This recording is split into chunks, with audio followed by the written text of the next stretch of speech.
देख रहे हैं किड्स बेस्ट स्टोरीज वीडियो और आज की वीडियो है रैबिट की।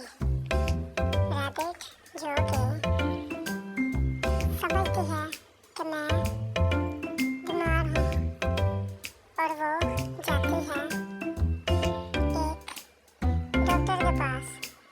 तब डॉक्टर उसका चेकअप करता है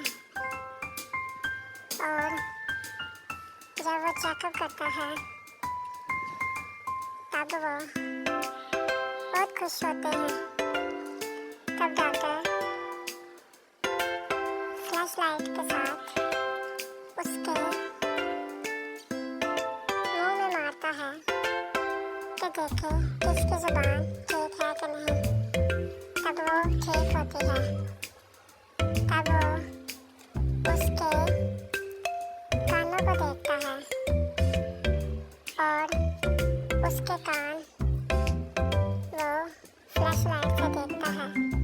तब उसके कान भी ठीक होते हैं। तब डॉक्टर उसके पाँव देखता है और उसके पाँव भी ठीक होते हैं। तब वो उसका मुकम्मल चेकअप करता है। तब वो ठीक होती है।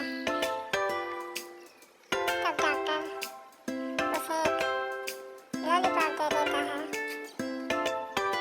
और वो बहुत खुश होती है। और डॉक्टर के साथ वो फिर खेलती है। अगर आपको ये वीडियो अच्छी लगी है तो वीडियो को लाइक और हमारे चैनल को सब्सक्राइब कीजिएगा। Thank you.